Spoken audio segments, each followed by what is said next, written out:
Bonsoir à tous, ravi de vous retrouver ce soir. Nous allons, pour cette dernière émission de la saison, voir ensemble quels ont été les progrès qui ont émaillé l'année 2022 et l'année 2021. Et pour cela, nous allons donc avoir trois spécialistes. Le docteur Gaël Chetla, qui est directeur de recherche à l'INSERM, qui dirige l'équipe neuroimagerie multimodale style de vie, en ce qui concerne le vieillissement et la maladie d'Alzheimer au centre de recherche de Cicéron à Caen. Elle nous parlera justement des nouvelles techniques d'imagerie qui ont en effet progressé significativement. Nous aurons ensuite le docteur Renaud Lajoie. Le docteur Renaud Lajoie est professeur assistant au centre de recherche sur la mémoire et le vieillissement de l'Institut Veil pour les neurosciences à San Francisco. Alors vous verrez, il est français et il vous expliquera un peu les nouveaux développements qu'on a avec les marqueurs sanguins de la maladie d'Alzheimer. Et enfin, nous terminerons avec les stratégies thérapeutiques centrées sur la prévention avec le professeur David Wallon.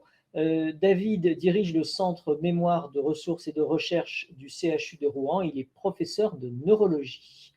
Nous allons donc commencer sans tarder avec le docteur Gaël Chetla, qui va nous parler des nouvelles techniques d'imagerie. Comme toujours, n'oubliez pas que vous pouvez nous poser des questions dans l'onglet « Questions », que nous aurons quelques instants après chaque présentation et puis une discussion générale à la fin. Bonjour Gaël, c'est à toi. Bonjour Philippe, bonjour à tous. Moi, je vais ouvrir cette session en vous parlant des nouvelles techniques d'imagerie. Je vais commencer par une brève introduction. Donc, quand on parle des dernières avancées, on parle des dernières avancées appliquées à différents champs de recherche pour différents objectifs d'avancées majeures dans le champ de la maladie d'Alzheimer. Et ce qu'on cherche à faire avancer, c'est le diagnostic de la maladie, mieux diagnostiquer la maladie, mieux comprendre la maladie, la prévenir, la traiter et la prendre en charge de façon plus large, notamment avec un accompagnement à domicile, etc. Et donc aujourd'hui, lors de cette session, ce dont on va vous parler, c'est des nouvelles techniques d'imagerie ainsi que des développements des biomarqueurs sanguins dans les deux premières présentations, donc par moi-même et par Renaud Lajoie, qui vont principalement contribuer au meilleur diagnostic, mais aussi à la compréhension de la maladie. Et puis, David Wallon, lui, centrera sur les stratégies thérapeutiques, donc dans la prévention et le traitement, surtout la prévention, puisque sa présentation sera basée sur les nouvelles avancées concernant les stratégies thérapeutiques centrées sur la prévention. Cette image, elle illustre un peu la complexité des maladies neuropathologiques avec un chevauchement, selon les maladies, des protéines qui vont être impliquées dans ces différentes maladies neurodégénératives. Le phénotype, c'est-à-dire l'expression clinique de ces maladies, va également se chevaucher. Et puis, également, dans les pathologies qui vont être exprimées par l'une ou plusieurs de ces pathologies les gènes qui vont être impliqués. Ces chevauchements expliquent que le diagnostic de la maladie soit particulièrement compliqué, le diagnostic des différentes maladies neurodégénératives, et que de plus en plus, on s'appuie sur des biomarqueurs pour nous aider à faire ce diagnostic. De nombreux biomarqueurs ont été développés en recherche et dans différents domaines. On en a parlé dans un webinaire précédent sur le diagnostic de la maladie. Et puis, si bien que le neurologue est face à une palette de biomarqueurs et il peut parfois être difficile de savoir lequel privilégier, lequel ou lesquels de ces biomarqueurs privilégier. Alors, pour essayer de mieux comprendre ces biomarqueurs et leur complémentarité et comment ils s'organisent, eh bien, on peut déjà les classer en fonction de la modalité d'acquisition de ces données. Soit on va prendre des biomarqueurs à partir d'imagerie du cerveau, soit à partir on obtient des marqueurs d'imagerie, donc avec différents outils de neuroimagerie. Soit on va faire un prélèvement du liquide céphalorachidien avec une ponction lombaire, et donc on va avoir des marqueurs dans le liquide céphalorachidien. Et enfin, une prise de sang avec des marqueurs sanguins, c'est donc le sujet du prochain orateur, qui correspond vraiment, pour ces biomarqueurs sanguins, à des développements tout nouveaux. Donc, c'est que depuis 2-3 ans qu'on en parle vraiment. Et donc, moi, je vais vraiment vous parler des biomarqueurs d'imagerie. Et parmi ces biomarqueurs d'imagerie, il y en a plein, il y en a que très peu ici représentés, il y en a plein d'autres. Un deuxième critère qui va un critère de choix, notamment quand on va vouloir les utiliser pour aider au diagnostic, c'est leur degré de validité en termes d'utilité clinique notamment. Et donc, selon depuis combien de temps on les utilise et combien d'études il y a eu, toutes les données que l'on sait à partir de ces biomarqueurs, eh bien, ils ont une certaine reconnaissance de validité. Et aussi en fonction de leur utilité, leur sensibilité, leur spécificité pour détecter la maladie d'Alzheimer. Et donc, à partir de là, il y a vraiment 3 biomarqueurs qui ont atteint un niveau de validité qui fait qu'ils peuvent être amenés à être utilisés comme support diagnostique. C'est l'IRM structural. Donc, c'est une imagerie par résonance magnétique, une IRM, qui permet de voir la structure du cerveau. Et puis, un autre outil d'imagerie qui s'appelle la tomographie par émission de positons, qui nécessite l'injection d'un radiotraceur qui va, lui, se fixer spécifiquement sur la molécule qui va nous intéresser. Et donc, dans la maladie d'Alzheimer, on utilise la tomographie par émission de positons avec le radiotraceur glucose qui permet de voir la consommation de glucose et donc renseigne sur le fonctionnement du cerveau. Et puis, il y a des nouveaux traceurs qui ont été développés qui vont se fixer sur les dépôts amyloïdes et puis sur la pathologie tau beaucoup plus récemment. Et donc, ces examens de TEP amyloïde ou TEP tau vont, eux, permettre de voir de façon plus spécifique la présence des pathologies amyloïdes et tau. Et puis, enfin, quand on va faire le choix de ces biomarqueurs, on va également utiliser notre connaissance sur la nature de l'information qu'ils permettent de nous donner et leur complémentarité à ce sujet. Donc, pour l'IRM, c'est sur la structure, le volume du cerveau, la neurodégénérescence dans le cadre de la maladie d'Alzheimer.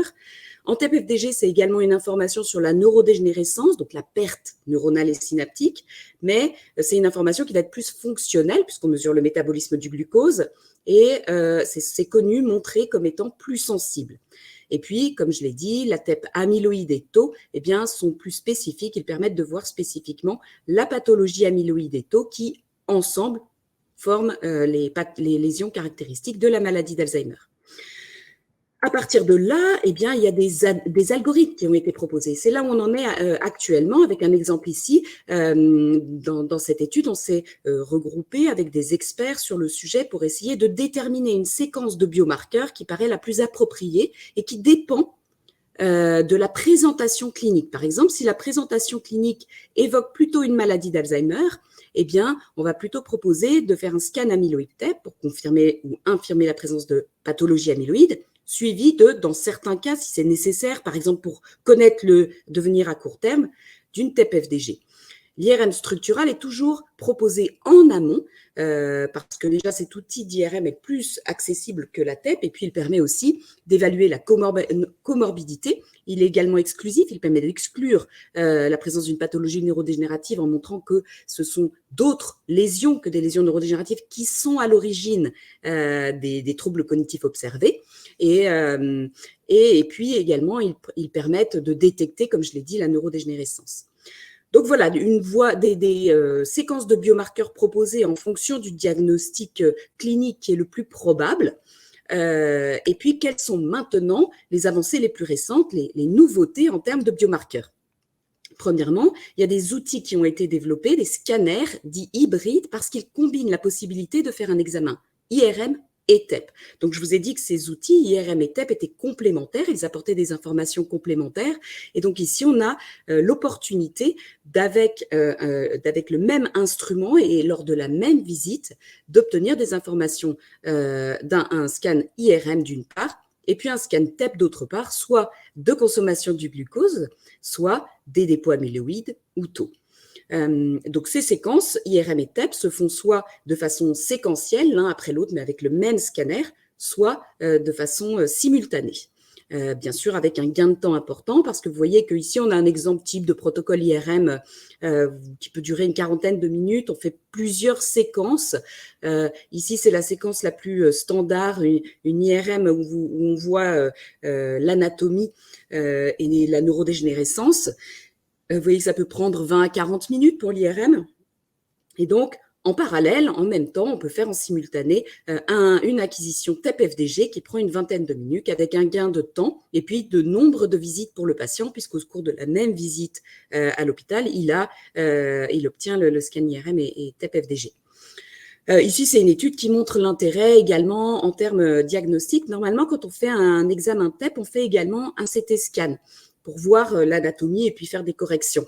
Et puis, dans cette étude, il montre que si à la place du CT scan, on utilise l'information anatomique qui est donnée par les séquences IRM et la fusion des deux, eh bien, ça permet d'améliorer le diagnostic et la détection des altérations. Par exemple, ici, vous avez un cas pour lequel une modification majeure a été constatée avec l'utilisation de la TEP-IRM par rapport à l'utilisation de la TEP-CT. Vous voyez que le classement en regardant l'imagerie TEP avec le CT, c'est neurodégénératif plus vasculaire, alors que avec l'IRM, c'est surtout les lésions sont caractérisées comme étant surtout vasculaires, d'origine vasculaire, et du coup le diagnostic va changer de neurodégénératif à mixte, avec également une modification du traitement, puisqu'on va être tenté de prescrire des inhibiteurs des plaquettes.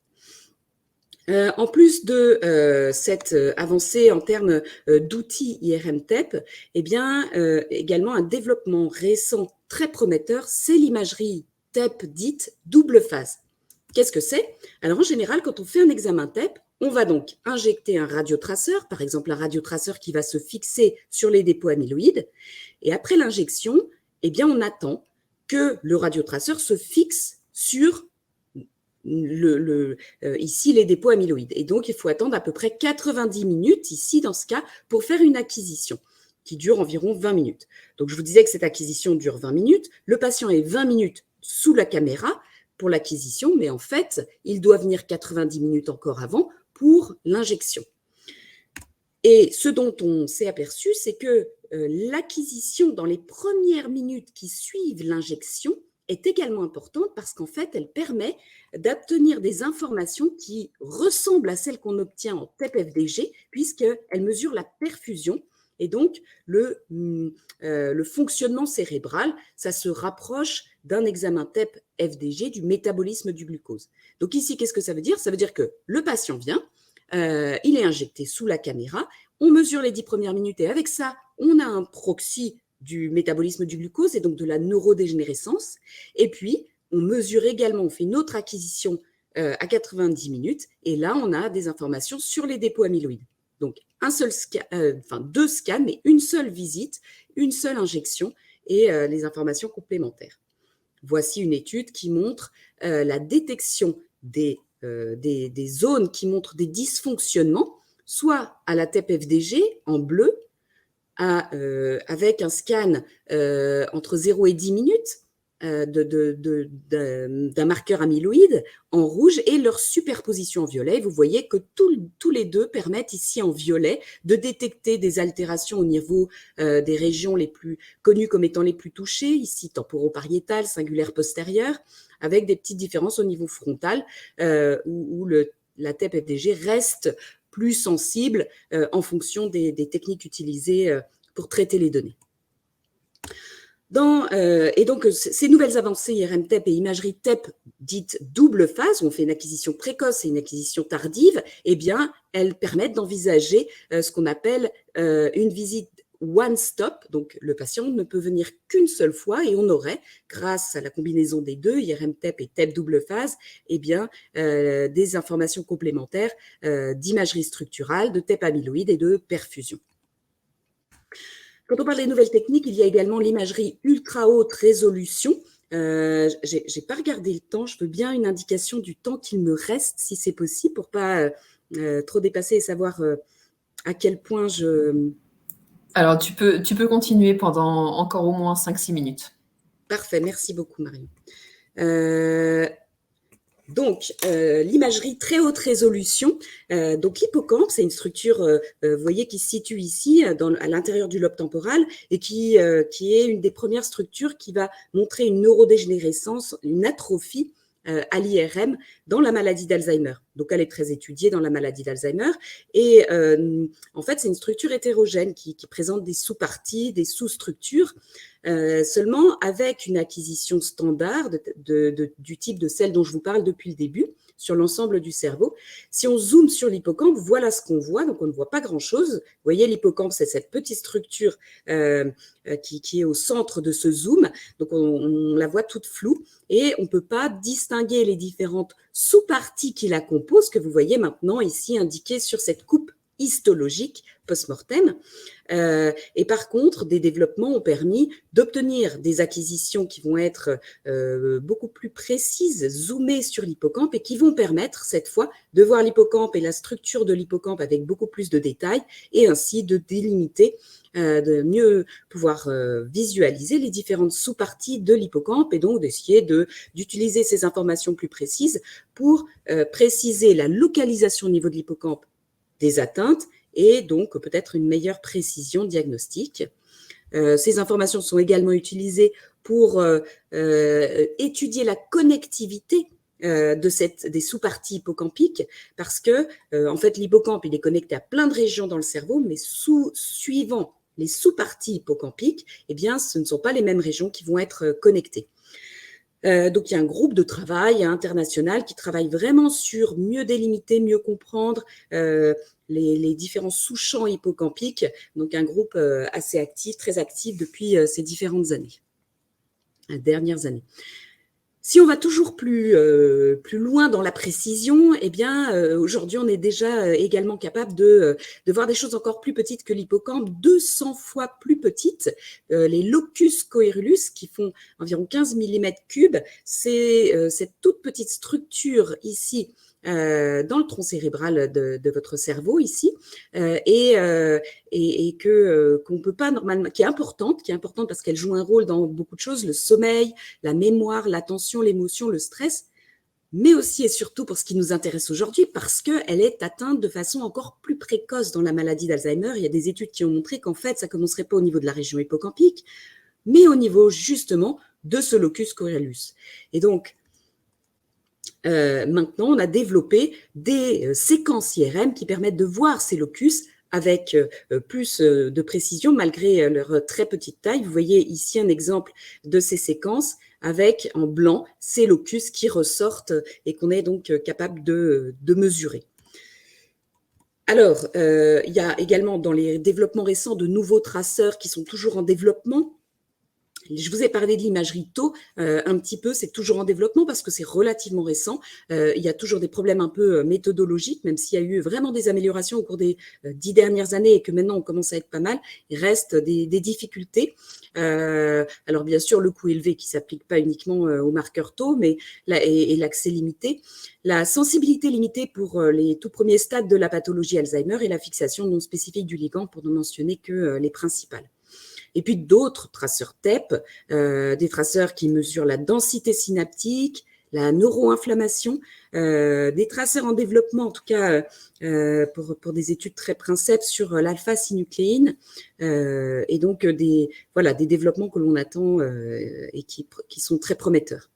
Et puis enfin, un champ de développement très très actif depuis quelques années, notamment dans le champ de la maladie d'Alzheimer, évidemment pas que, c'est l'intelligence artificielle. Donc l'intelligence artificielle, c'est développement de machines, de systèmes qui permettent de réaliser de façon des tâches en essayant de fonctionner de façon intelligente,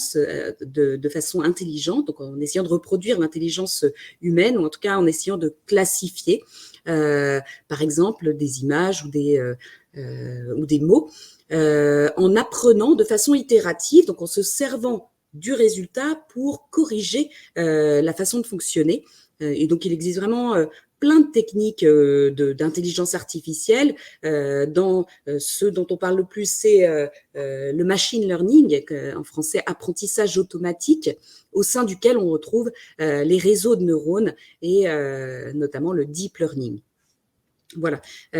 En gros, comment ça marche? Juste un exemple là que j'ai pris simplement pour illustrer comme, la façon dont ça marche. Mais en gros, on va lui donner à ce système des informations, par exemple ici des images qui vont représenter soit le jazz, soit le punk. Et donc, les images vont être classifiées. Jazz ou punk, et on donne ces informations-là à, par exemple, ce réseau de neurones ou ce système d'intelligence artificielle qui va essayer de tirer les informations pertinentes qu'il a dans les images et qui lui permettent de faire la différence entre les images dont on lui dit qu'elles sont punk versus des images qu'on lui dit qu'elles sont jazz. Et donc là, on est dans le processus d'apprentissage. Et puis, ensuite, on a un autre échantillon d'images. Cette fois, on ne lui dit pas ce qu'elles sont, c'est à lui de les classer. Et c'est ce qu'on appelle à partir de l'échantillon test. Il va donc, pour chaque image, les classifier en tant que punk ou jazz. Appliqué à la maladie. Et donc, en général, pour terminer là-dessus, sur la partie méthodologique de ces intelligences artificielles, eh bien, on a une partie des données qui sert à entraîner la machine et une autre partie qui sert à la tester. Dans certains cas, on a plutôt trois types de données. On doit séparer l'ensemble de nos données en trois. La première partie qui sert à l'entraînement, la deuxième partie qui sert à la validation, puis au test. Comme on applique, alors à quoi ça peut servir dans la maladie Alzheimer? Alors bien sûr, on peut imaginer que ça aide au diagnostic. À partir de tous les biomarqueurs qui sont disponibles, l'intelligence artificielle peut proposer un diagnostic. Comment ça marche? Alors, j'ai juste pris un ou deux exemples.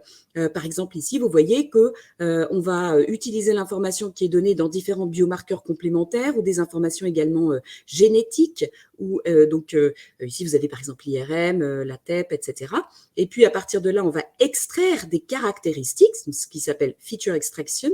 Dans l'étape suivante, eh bien, on va utiliser différents algorithmes pour sélectionner les caractéristiques qui nous semblent pertinentes. Et puis, si on descend encore un peu, eh bien, on va essayer de valider ces caractéristiques. Et ensuite, on va utiliser un autre système d'intelligence artificielle, support vector machine, pour essayer de classifier ensuite les participants en termes de diagnostic. Donc, par exemple, soit deux diagnostics, malade d'Alzheimer versus normal, contrôle, ou plusieurs diagnostics, malade d'Alzheimer, MCI plutôt évolutif, MCI stable ou contrôle.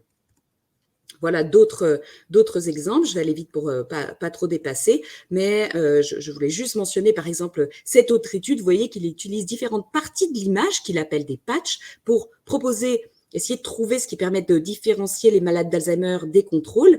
Et ensuite, il utilise cette information pour obtenir pour chacun des sujets des cartes de probabilité. Ici sur votre gauche, probability map.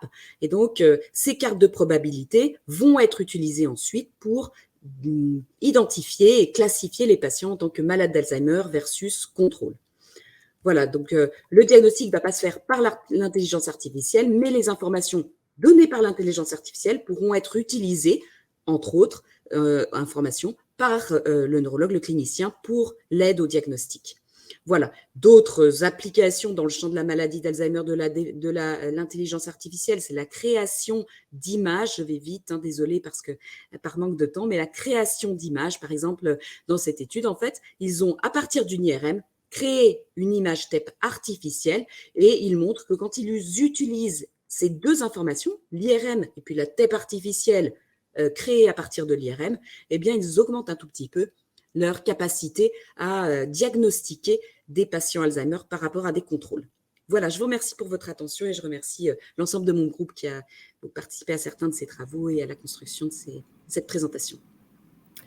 Merci beaucoup Gaëlle pour cette présentation. C'est assez impressionnant de voir ce qu'on est capable de faire aujourd'hui et ce qu'on a pu mettre en place dans les différents laboratoires de recherche. Je vais rappeler, avant de lancer des questions, que nous sommes en petit comité ce soir. Donc, si vous avez des questions à poser à nos experts, n'hésitez pas. Il y a l'onglet questions qui se trouve en bas à droite de l'écran et les experts se feront un plaisir d'y répondre.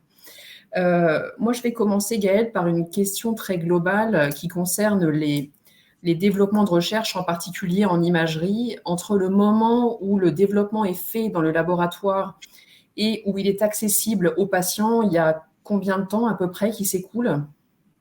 Alors, ça va vraiment dépendre des développements. Si on parle par exemple de l'imagerie, il y a une grande diversité. Par exemple, la TEP amyloïde, elle a été développée maintenant il y a un certain temps. Son utilisation en clinique n'est pas possible en raison du coût et parce qu'elle n'est pas remboursée, par exemple, par la sécurité.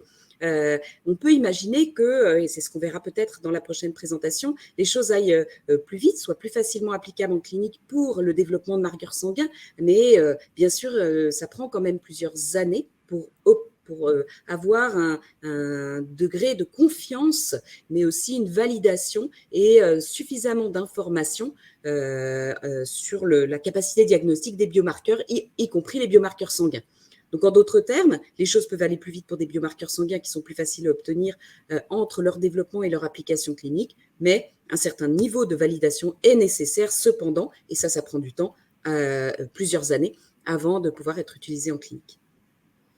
Et sur cette même idée, une autre question me vient. Du coup, quand vous développez des outils, évidemment, vous faites ça dans les laboratoires de recherche. Comment est-ce que ça se passe ensuite lorsqu'il est possible d'utiliser des outils pour les patients? Comment est-ce que ça se passe pour les professionnels de santé qui sont au contact justement de ces patients pour avoir accès à ces outils? Oui, alors c'est vrai que ça aussi, c'est une étape supplémentaire qui est nécessaire, c'est-à-dire qu'entre la technicité qui est acquise par le chercheur, puisque c'est son domaine de recherche et qu'il a les outils et l'expertise pour faire ça, et le clinicien qui ne va pas forcément avoir pour tous les outils nécessaires un niveau accès à ces niveaux de technicité, ces technologies, eh bien, il y a également cette étape de simplification qui est nécessaire, qui consiste à automatiser les outils qui sont utilisés pour les rendre plus facilement et rapidement accessibles, notamment aux cliniciens en clinique.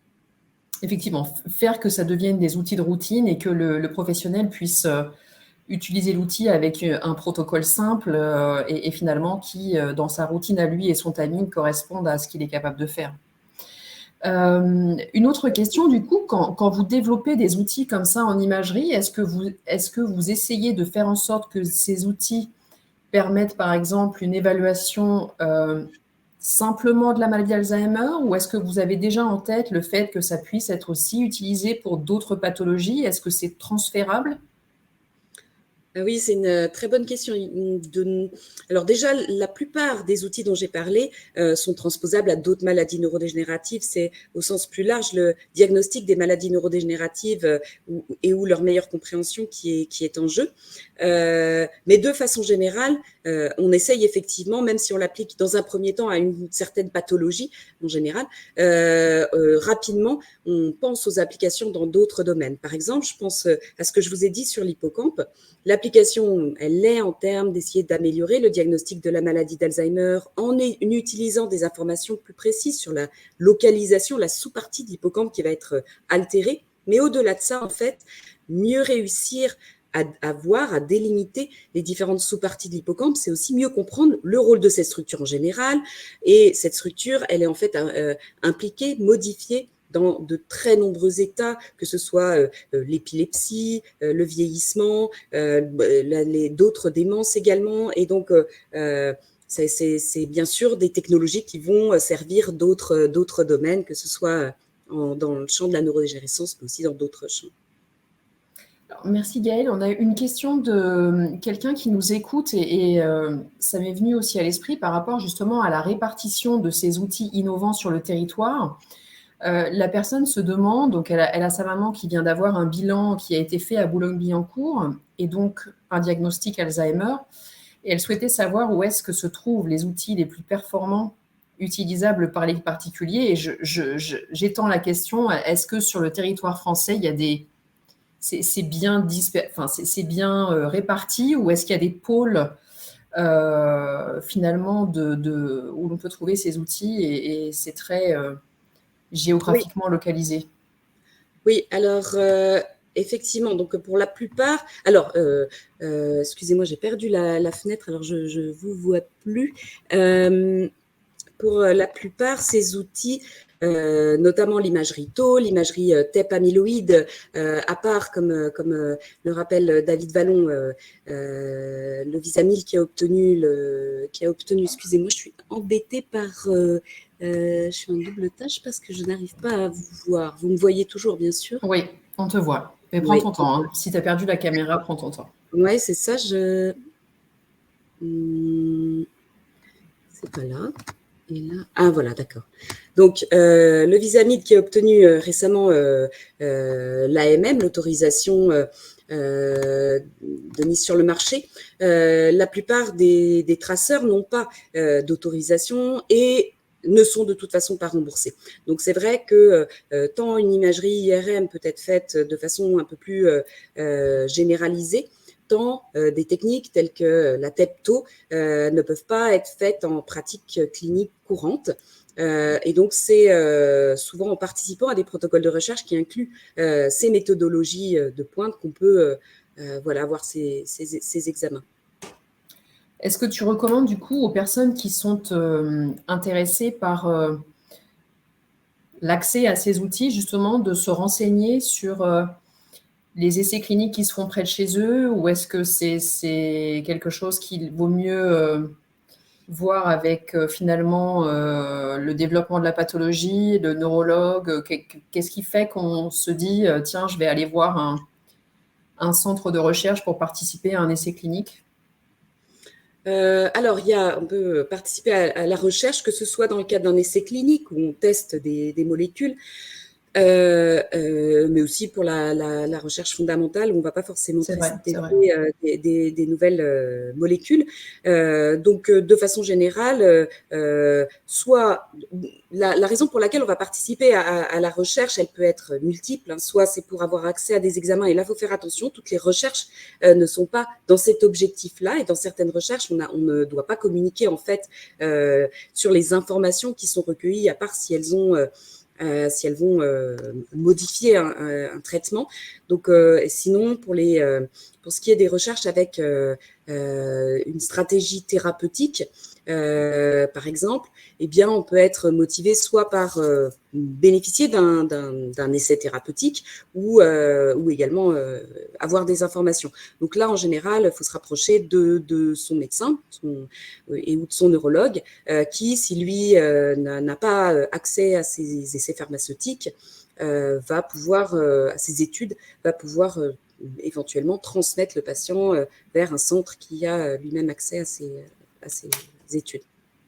Donc, c'est important ce que tu dis. En fait, les gens, les patients ou leurs proches qui auraient envie finalement d'avoir accès à ces outils ne doivent pas le faire dans l'objectif d'être diagnostiqués d'une meilleure manière, parce que ce n'est pas l'objectif en fait des développements que tu mets en place, par exemple. C'est vraiment aider la recherche sans avoir derrière l'envie d'accéder à un diagnostic qu'on n'aurait pas pu avoir si on n'avait pas fait cette recherche. Voilà, alors ça dépend vraiment des études. Hein. Par exemple, dans certaines études que l'on fait, justement, on n'a pas le droit de communiquer aux patients des informations sur les examens parce qu'ils ne sont pas faits dans cet objectif. Ils ne sont pas faits dans un objectif d'aider le diagnostic du patient X, mais de façon générale de contribuer à la recherche de biomarqueurs, etc. Il y a d'autres études dont ce n'est pas le cas. Pour certaines études, au contraire, eh bien, il est prévu dans le protocole de communiquer au patient les résultats des examens d'imagerie qu'il a fait, par exemple les résultats d'un scan amyloïde. Eh bien, le résultat de ce scan va lui être communiqué. C'est prévu dans le protocole pour différentes raisons. Donc là, ça dépend vraiment des protocoles.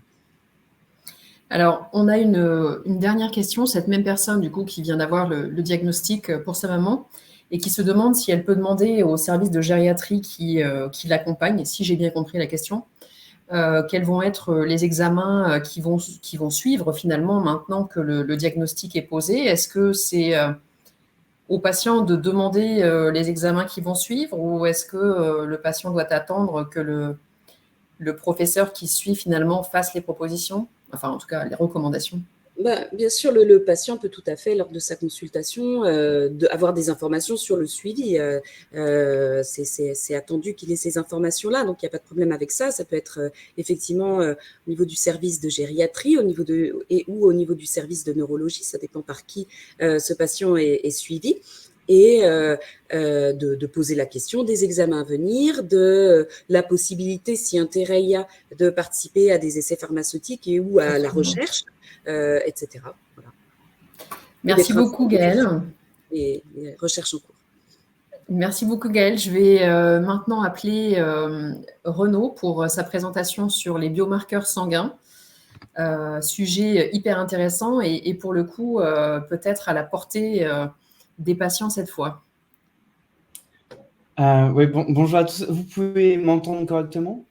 Parfait, Renaud. On t'entend et on te voit. Ok, merci beaucoup. Écoutez, je voudrais commencer par remercier la Fondation Alzheimer et les organisateurs du webinaire pour m'avoir invité. C'est un plaisir de me joindre à vous ici de Californie. Donc, je suis professeur assistant à l'Université de Californie à San Francisco, mais effectivement, j'ai fait ma thèse avec Gaëlle Chetla, donc je reste en famille ici. Alors, aujourd'hui, je vais vous parler particulièrement de biomarqueurs sanguins de la maladie. C'est un développement extrêmement récent, ça fait quelques années qu'on en parle beaucoup. Avant ça, je vais commencer par parler de biomarqueurs de manière générale et essayer de rappeler qu'est-ce qu'on entend par ce mot biomarqueur. Donc, biomarqueur, ça va être une mesure qu'on va pouvoir effectuer chez un patient et qui va pouvoir nous donner des informations sur sa physiologie et la présence potentielle de phénomènes pathologiques. Alors, il y a beaucoup de contextes dans lesquels les biomarqueurs peuvent être intéressants. On va commencer par la chose la plus intuitive, disons. C'est effectivement quand on suspecte une maladie. Quand on suspecte quand un patient a des troubles et qu'on suspecte qu'il peut peut-être avoir une maladie d'Alzheimer ou d'autres maladies neurodégénératives, par exemple, on pourrait utiliser des biomarqueurs pour détecter la maladie, donc pour aider au diagnostic. Ou alors, une fois qu'on a… C'est pas seulement une information binaire, on peut être intéressé pour savoir si la maladie est présente, mais aussi mesurer à quel stade de la maladie on se trouve. Par exemple, en dehors du cadre de la maladie d'Alzheimer, on peut penser beaucoup de biomarqueurs qui sont faits en cancérologie, par exemple, pour mesurer le stade d'une tumeur, par exemple. Donc, on ne cherche pas seulement à savoir s'il y a une tumeur, on peut aussi mesurer son grade et son stade. La même logique pourrait s'appliquer aux biomarqueurs de la maladie d'Alzheimer. Donc, on détecte la maladie et on essaie d'évaluer à quel stade elle se trouve. Mais en fait, on peut aussi utiliser des biomarqueurs avant même qu'une maladie existe. Et alors, il y a plusieurs contextes pour cela. Premièrement, on pourrait essayer de déterminer dans une population saine qui sont les personnes qui sont à risque de développer la maladie. Alors, par exemple, ici, on peut penser à des biomarqueurs, à des mesures génétiques, mais il peut y avoir d'autres types de biomarqueurs. Et puis, l'autre chose qu'on peut essayer de faire chez une personne qui n'a pas de maladie, c'est pas seulement d'évaluer son risque à développer la maladie, mais c'est de pouvoir détecter cette maladie à des stades encore très, très précoces. Donc, à des stades qu'on va appeler pré-symptomatiques. La personne n'a pas de symptômes, mais il commence à se passer des phénomènes biologiques qui n'ont pas encore de conséquences sur l'état de la personne, mais qui pourront en avoir prochainement. Et par exemple, c'est ce qu'on fait dans énormément de maladies cardiovasculaires, par exemple, où, par exemple, on peut diagnostiquer un diabète, même chez quelqu'un qui n'a pas encore eu de symptômes, mais simplement en mesurant le sucre ou l'hémoglobine glyquée dans son sang. Donc, à ce niveau-là, il s'agit de détecter une maladie avant même qu'elle se soit vraiment exprimée. L'autre raison d'utiliser des biomarqueurs, ça pourrait être pour surveiller la progression de la maladie. Donc, essayer de réfléchir à l'utiliser de ces biomarqueurs dans le temps. Donc, par exemple, pour surveiller la progression, c'est-à-dire chez un patient avec une maladie d'Alzheimer, surveiller la progression non seulement cognitive et clinique, mais également, par exemple, regarder l'évolution de l'atrophie du cerveau au fur et à mesure du temps, pour essayer de voir à quel point la maladie est agressive, à quel point elle est progressive ou non. Et puis, on peut aussi utiliser des biomarqueurs, je vous donnerai un exemple tout à l'heure, pour prédire l'évolution future des symptômes, c'est-à-dire prendre une mesure biologique à un temps donné pour essayer de prédire à quelle vitesse les choses vont évoluer pour ce patient. On sait que chez les patients chez qui on fait un diagnostic, chez qui on pose un diagnostic de maladie d'Alzheimer, une des premières questions qui vient, c'est souvent une question sur le futur, à quelle vitesse ça va évoluer, qu'est-ce qui va se passer, dans quel timing. Donc, pour ça, les biomarqueurs pourraient être des mesures intéressantes. Et puis le dernier point, qui est un point vraiment important aujourd'hui, d'utilisation des biomarqueurs, et non seulement important, mais aussi assez controversé, pour des raisons dont on pourra discuter, c'est que les biomarqueurs peuvent être utiles aussi dans le contexte d'un traitement ou d'un essai clinique, donc d'un essai thérapeutique, quand on teste l'efficacité d'un nouveau médicament. Donc les biomarqueurs peuvent être utilisés pour mesurer l'effet d'un traitement, donc pour mesurer si un traitement est censé se débarrasser de dépôts amyloïdes dans le cerveau. Il est important de savoir si, à l'aide de biomarqueurs, si les dépôts amyloïdes ont bien été retirés du cerveau. Donc les biomarqueurs vont être utiles ici. Mais dans le contexte d'un traitement, on peut aussi vouloir utiliser des biomarqueurs pour essayer de prédire qui sont les patients qui vont répondre au traitement. Donc, quand on parle de répondre à un traitement, ça veut dire essayer d'évaluer à l'aide de biomarqueurs quels sont les patients chez qui on attend le plus de bénéfices d'un traitement, mais aussi potentiellement qui sont les patients chez qui on s'attend à avoir beaucoup d'effets indésirables, les effets secondaires. Donc, prédire la réponse à un traitement, prédire l'effet d'un traitement chez le patient, peut à la fois savoir si le traitement va améliorer les choses, oui ou non, mais aussi s'il va causer des effets indésirables. Et donc, vous voyez bien ici que les biomarqueurs ont énormément de potentiel d'un point de vue d'utilisation clinique. Et puis moi, en tant que chercheur qui s'intéresse à essayer d'étudier les mécanismes de la maladie, moi, je suis aussi extrêmement intéressé à utiliser des biomarqueurs chez des patients pour une recherche plus fondamentale, pour essayer d'étudier les mécanismes de la maladie chez des patients. Alors, on a des modèles animaux de maladie d'Alzheimer, on a des modèles in vitro, on peut faire des choses avec des cellules en culture, mais effectivement, rien ne pourra. Toutes ces méthodes sont complémentaires, tous ces outils sont complémentaires, et c'est vraiment quelque chose d'incroyable pour nous de pouvoir utiliser des biomarqueurs pour étudier ce qui se passe au fur et à mesure du temps dans le cerveau de personnes qui développent une maladie d'Alzheimer. Donc ici, je voulais juste donner cette introduction pour vous expliquer que quand on parle de biomarqueurs d'une maladie, il faut un peu préciser le contexte dans lequel on parle et quels sont les objectifs qu'on a avec ces biomarqueurs. Alors, les biomarqueurs, Gaël en a parlé à l'instant, on a beaucoup de biomarqueurs qui sont dérivés d'imagerie, notamment d'imagerie TEP, par tomographie à émission de positons, pardon, ou des biomarqueurs, des mesures biologiques qu'on peut mesurer dans le liquide céphalorachidien avec une ponction lombaire. Alors évidemment, l'idée d'un test sanguin pour la maladie d'Alzheimer, le test sanguin en médecine, c'est une sorte de quête du Saint Graal pour beaucoup de maladies, parce que c'est quelque chose qui va être très faisable, très avantageux. Non seulement la prise de sang est évidemment extrêmement peu invasive comparée à une ponction lombaire, elle est évidemment elle n'implique pas d'injection de produits de radiotraceurs comme l'imagerie TEP. Les dosages sanguins sont en général bien moins coûteux que les examens d'imagerie et de ponction lombaire. Et puis, on en a parlé à l'instant, une chose qui est vraiment importante, c'est que ça va être beaucoup plus facile, beaucoup plus flexible, beaucoup plus accessible de vouloir mesurer des biomarqueurs dans le sang chez des patients.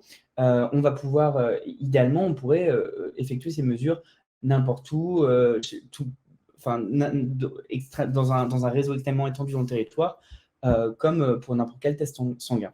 Donc effectivement, l'imagerie TEP ou la ponction lombaire, ça requiert du matériel et du personnel beaucoup plus rare que ce dont on a besoin pour un test sanguin. Et puis, donc ça, c'est pour le côté clinique des biomarqueurs sanguins.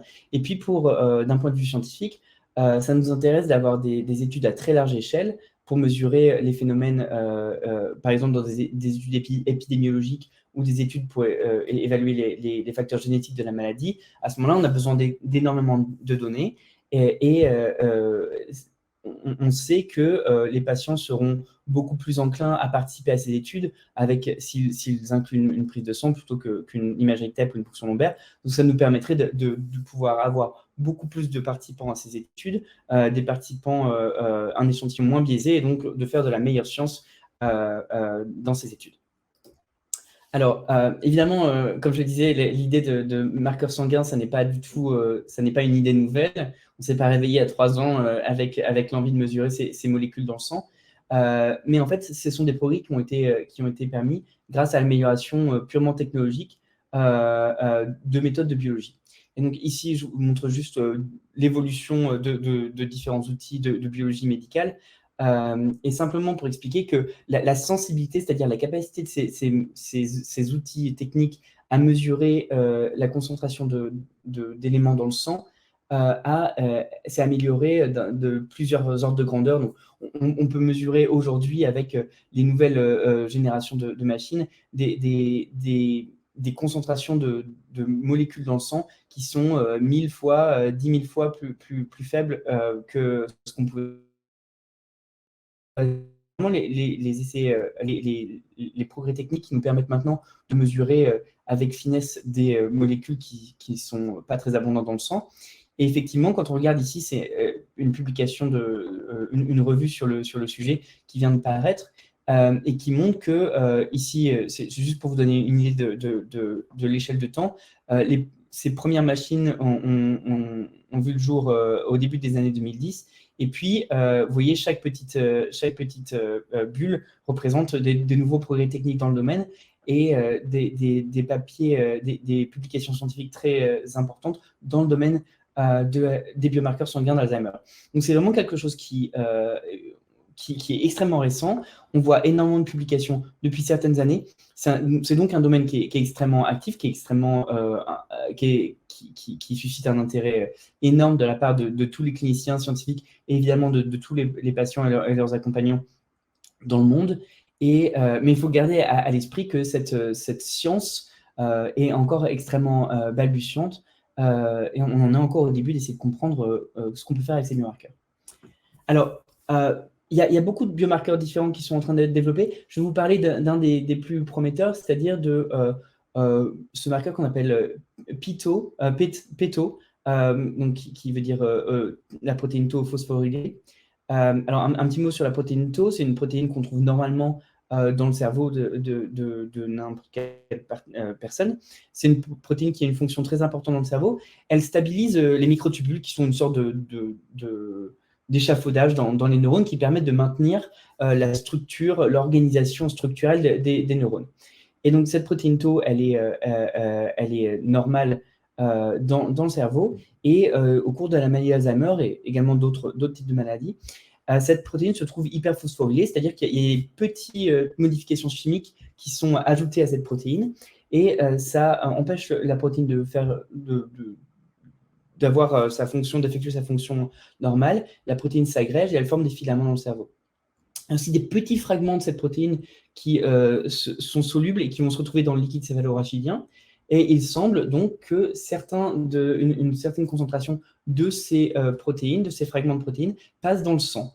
Et ce qui est important à savoir, c'est qu'effectivement, on peut mesurer depuis longtemps ces protéines dans le liquide céphalorachidien, mais la concentration dans le sang est vraiment beaucoup plus faible que celle qu'on retrouve dans le LCR. Il y a cette étude récente qui montre que seulement 5% de la protéine tau qui se trouve dans le LCR est retrouvée dans le sang. Alors, je vais parler ici, vous voyez dans le titre de ma diapo, je mets PETO au pluriel, parce qu'effectivement, il y a énormément de différents types de protéines qu'on peut mesurer. Alors, le petit schéma que vous pouvez voir représente la protéine tau, qui est une protéine relativement longue. Et je vous ai dit tout à l'heure que la protéine se retrouve phosphorylée dans la maladie, mais les phosphorylations arrivent à plusieurs endroits dans la protéine, sur plusieurs acides aminés. Les acides aminés sont des petites briques qui constituent la protéine. Et donc, on peut trouver des biomarqueurs, des mesures dans le sang en fonction de quel site de phosphorylation on regarde. Et donc, ces mesures dans le sang sont en général faites avec des anticorps, et les anticorps détectent des sites très spécifiques. Donc, on a des techniques qui mesurent les phosphorylations sur un site 181, sur 217. Je ne vais pas rentrer dans les détails, ce n'est pas très important. Mais ce que j'essaie de vous expliquer, c'est qu'il n'y a pas une seule type de protéine tau dans le cerveau, il y a plusieurs choses qu'on peut mesurer. Et donc, toutes ces mesures ne vont pas être complètement équivalentes. Comme je vous l'ai dit, la protéine est fragmentée au cours de la maladie, et on va retrouver plusieurs types de fragments, plusieurs petits bouts qui sont découpés comme ça de la protéine dans le sang. On va pouvoir les mesurer à partir de ces sites de phosphorylation. Et puis, il y a aussi différents types de mesurer les anticorps. on peut mesurer ces fragments de protéines phosphorylées sur le résidu 217, mais avec différents autres anticorps pour les détecter. Je ne rentre pas dans les détails, ce n'est pas très intéressant. Ce que je veux expliquer, c'est vraiment qu'il y a énormément de types de mesures qu'on peut faire. Et donc, quand on parle de mesurer taux phosphorylé dans le sang, en fait, c'est un peu un raccourci parce qu'on a vraiment différentes mesures possibles.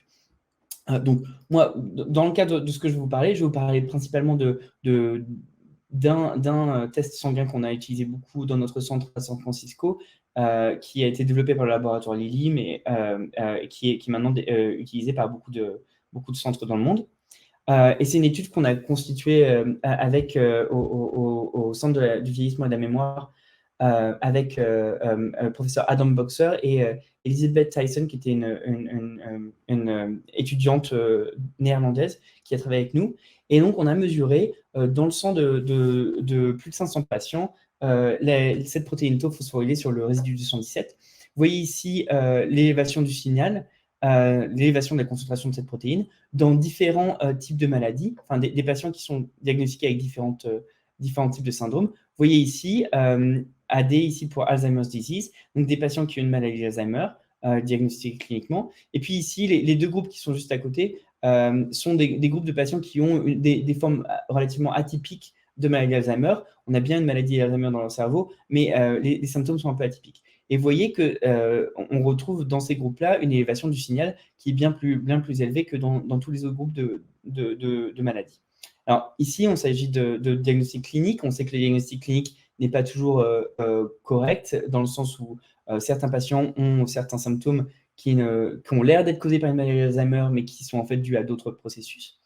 Mais on a eu la chance, dans notre centre, d'avoir une cohorte de patients qui avaient accepté qu'on avait vu de leur vivant, avec qui on avait établi des diagnostics et obtenu des échantillons sanguins et des tests d'imagerie, des patients qui ont participé à notre recherche et qui avaient fait don de leur cerveau à leur mort, qui nous ont permis, et c'est vraiment un don extrêmement précieux et inestimable pour nous, parce que ça nous permet de valider ces biomarqueurs sanguins chez des patients chez qui on a vraiment la vérité sur la présence d'une maladie d'Alzheimer dans leur cerveau. Et ce qu'on peut voir ici, on avait donc presque 90 patients qui avaient cette mesure biologique dans le sang et l'autopsie. Et vous voyez ici les patients qui ont une maladie d'Alzheimer mesurée post-mortem.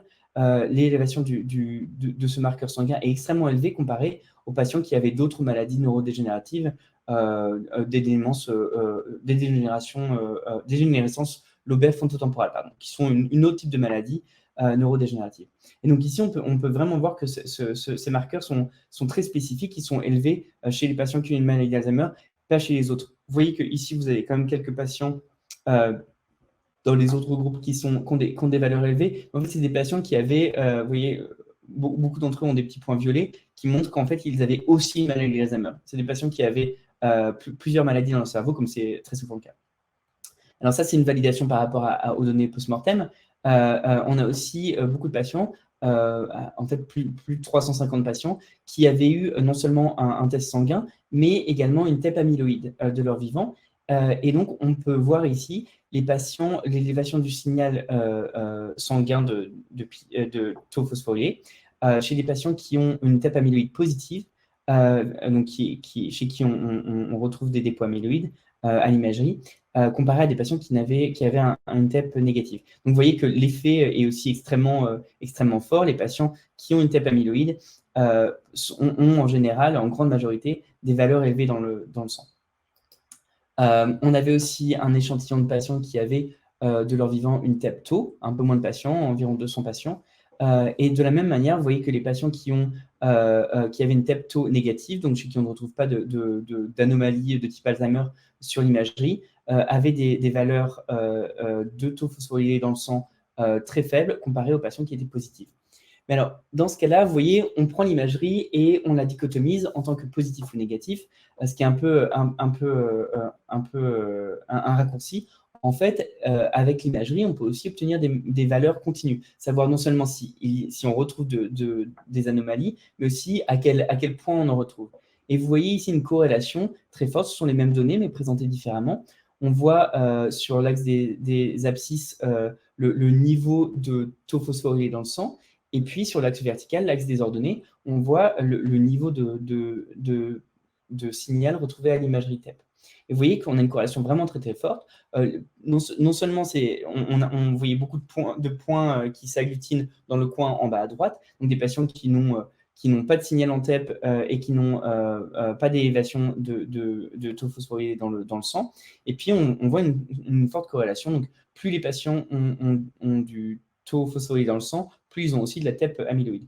Quand on regarde vraiment ce groupe-là, qu'on dichotomise, qu'on regarde chez les patients qui ont une TEP amyloïde positive à gauche et une TEP amyloïde négative à droite, on voit bien qu'en fait, toute cette variabilité, elle est due aux patients qui ont de l'amyloïde dans le cerveau. Donc, chez ces patients qui ont de l'amyloïde dans le cerveau, chez qui on s'attend vraiment à ce qu'il y ait une maladie d'Alzheimer, on a cette corrélation très forte. Et donc, nous, on s'est quand même demandé, d'accord, on parle de biomarqueurs positifs ou négatifs, est-ce qu'il y a une maladie d'Alzheimer, oui et non, mais en vrai, est-ce que toutes ces valeurs ici peuvent nous informer sur ce qui se passe chez le patient? Est-ce qu'au lieu de parler de biomarqueurs positifs ou négatifs, le niveau de ces biomarqueurs peuvent nous aider à comprendre ce qui se passe? Et donc ici, on a une étude qui a été faite dans mon labo par Nidhi Mundada, une étudiante, qui montre que quand on regarde à la fois la TEP taux ou les biomarqueurs sanguins, on retrouve une corrélation très forte avec les tests cognitifs. Donc les patients qui ont des valeurs de biomarqueurs plus élevées, à la fois dans l'imagerie et dans le sang, ont des performances cognitives, une sévérité des troubles cognitifs plus élevée. Et donc ça nous montre que ces valeurs sont importantes. Et elles sont non seulement importantes pour savoir à quel point, pour prédire à quel point les patients vont avoir des troubles cognitifs, mais aussi pour savoir à quel point ils vont avoir des troubles cognitifs dans le futur. Et ce qu'on a montré, c'est que non seulement quand on mesure ces biomarqueurs, ils nous informent sur la sévérité des troubles à un moment donné, mais ils nous permettent aussi de prédire l'évolution future de ces troubles. Donc, les patients qui ont des valeurs dans le sang plus élevées vont avoir un déclin cognitif plus fort, ce qui nous intéresse pour faire un meilleur pronostic. Alors, je vais aller rapidement, je vais sauter ces quelques slides. Je vais juste conclure pour vous expliquer. Donc, je vous ai montré des résultats assez positifs, encourageants sur ces mesures. Je voudrais quand même mentionner quelque chose qui nous reste à faire avant d'étendre ces résultats à une population, d'utiliser ces biomarqueurs de manière plus générale. Il nous faut des études en population générale parce que toutes les études qui existent, la plupart des études qui existent pour l'instant, sont faites dans des échantillons très sélectionnés, dans des centres experts. Et donc, en population générale, les patients sont un peu différents. Les patients vont avoir plus de comorbidités, d'autres maladies. Et il y a un papier très récent qui nous a montré cette année que les patients qui, par exemple, ont des insuffisances rénales ou des antécédents d'infarctus du myocarde, en fait, tous ces autres maladies semblent influencer la quantité de taux phosphorylé qu'on trouve dans le sang. Et donc, on a les risques de faux positifs, c'est-à-dire que chez certains patients, le taux phosphorylé peut être augmenté, non pas à cause d'une maladie d'Alzheimer, mais à cause d'autres facteurs. Donc, on veut surtout être capable d'estimer quels sont les facteurs qui influencent ces mesures pour pouvoir peut-être établir des seuils un peu adaptés pour être plus juste dans l'estimation de ces biomarqueurs sanguins. L'autre chose, c'est très technique, mais il va nous falloir standardiser toutes les méthodes. Encore une fois, tous les résultats qui existent ont été faits dans des études des études de recherche très strictes, mais dans la vraie vie, les choses vont être un peu plus compliquées et il nous faut établir quels sont les meilleurs facteurs, vraiment d'un point de vue technique, à quelle température on conserve les tubes de sang, comment est-ce qu'on les traite. Tout ça, ce sont des facteurs dont on connaît l'effet sur les mesures sanguines. Effectivement, surtout sur des concentrations aussi faibles. Et donc, il nous faut établir vraiment des protocoles extrêmement stricts qui vont pouvoir être utilisés dans tous les labos du monde et pouvoir être comparables. Ici, juste un point sur qui fait référence à ce que disait Gaël. Il va nous falloir mettre au point des algorithmes de diagnostic, c'est-à-dire dans quel cadre voudra-t-on faire une prise de sang et qu'est-ce qu'on voudra mesurer, quels sont les patients chez qui on fera cet examen et qu'est-ce qu'on fera en fonction du résultat. Et puis, pour résumer un peu ce que je disais au tout début, on a beaucoup de marqueurs sanguins qui existent, plusieurs marqueurs de taux phosphorylé. On a des marqueurs d'amyloïde, on a d'autres marqueurs, on a des marqueurs d'imagerie. Et il va nous falloir être très précis sur quels biomarqueurs sont les plus appropriés à utiliser dans certains contextes. Comme je disais, si on essaie de diagnostiquer la maladie à un stade très précoce ou un stade plus sévère. Si on utilise des biomarqueurs pour prédire l'effet d'un traitement, on ne va pas forcément vouloir utiliser les mêmes biomarqueurs. Certains seront meilleurs que d'autres dans certains contextes. Et donc ça, il va nous falloir être très précis sur l'optimisation de ces procédures. Et je vois que mon temps est arrivé à la fin. Je voudrais juste remercier tous les gens de mon labo et surtout encore les patients et leurs accompagnants qui nous font un don extraordinaire en participant à nos études et en nous permettant d'améliorer les procédures pour tous les patients à venir. Merci beaucoup Renaud. Tu nous as montré comme Gaël que la science a fait des progrès énormes par rapport au développement et en même temps à l'utilisation déjà très poussée de ces nouveaux biomarqueurs. Alors, moi, j'avais une première question, mais tu y as répondu. Je me demandais, par rapport justement à toute cette liste de biomarqueurs sanguins, comment est-ce que, alors à partir du moment où ils seront accessibles pour les patients, comment est-ce qu'on fera pour les sélectionner? Et donc, ce que tu disais, c'est vraisemblablement par rapport à la question qu'on se pose. Est-ce que c'est une maladie précoce? Est-ce que c'est une maladie sévère?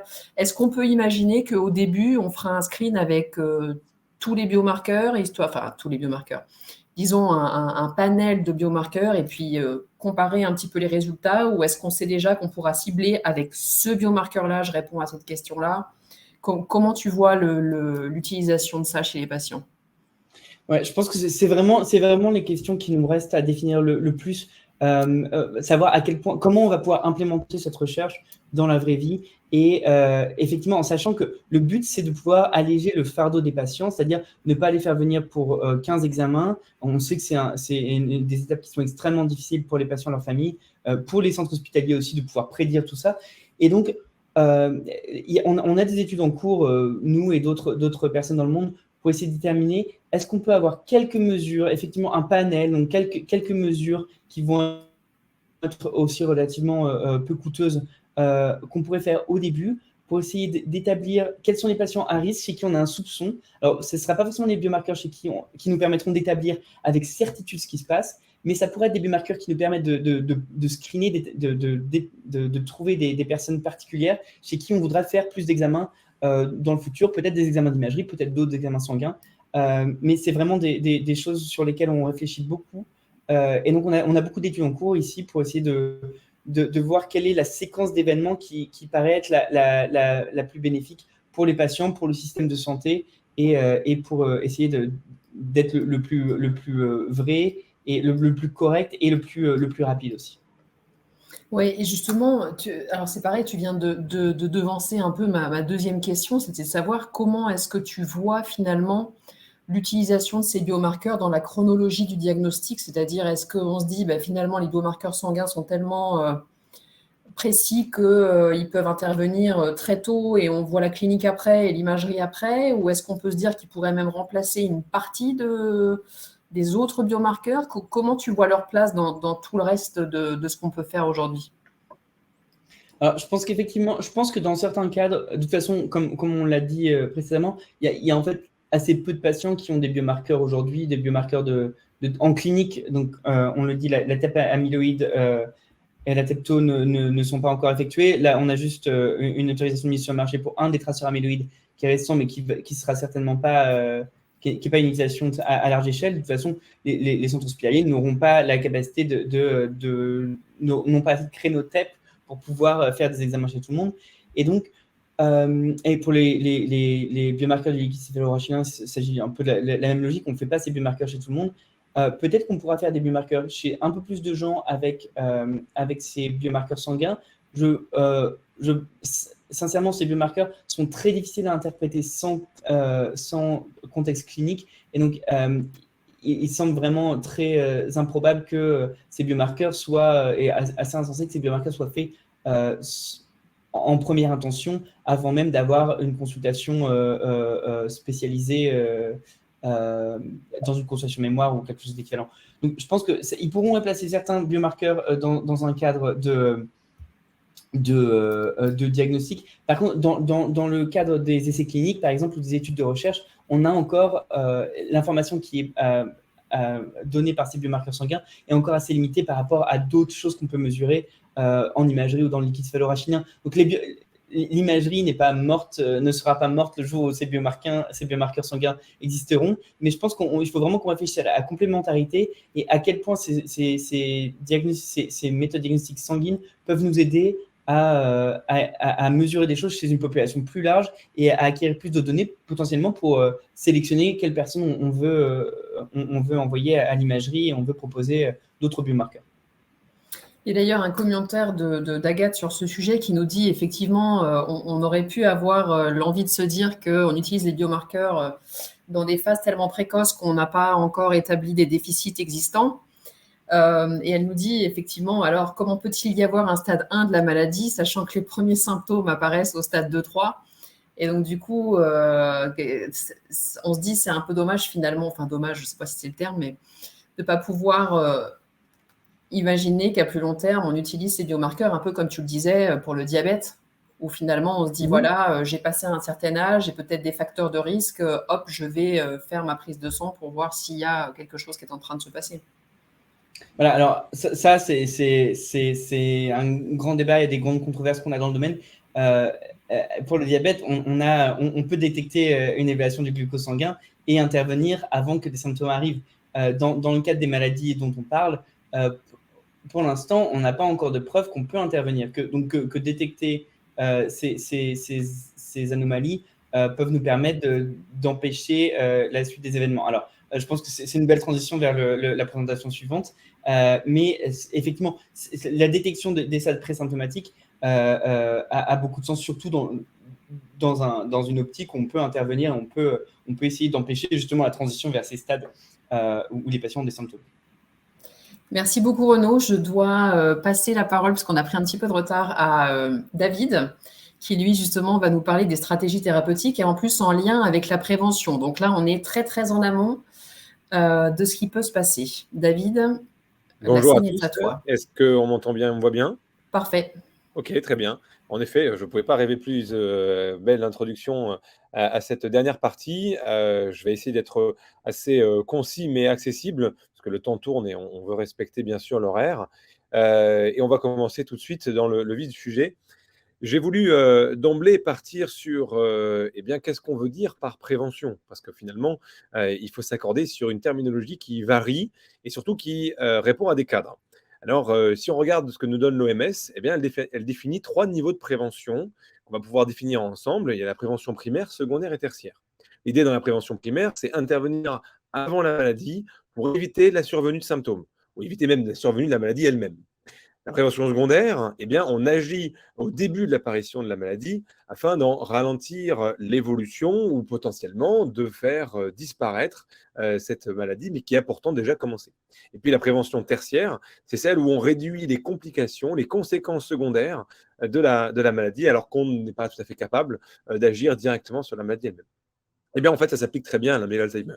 Alors, ça s'applique très bien conceptuellement, malheureusement pas dans les faits, puisqu'on a encore, mais c'est ce qui va venir après, du travail. La prévention primaire, eh bien, pour la maladie d'Alzheimer, c'est une situation où il n'y a pas de déclin et pas de lésion. Et puis là, il y a la prévention secondaire, dans laquelle il n'y a pas de déclin, ni de plainte, ni de modification fonctionnelle, mais les lésions sont déjà présentes dans le cerveau et correspondent à ce qui définit une maladie d'Alzheimer.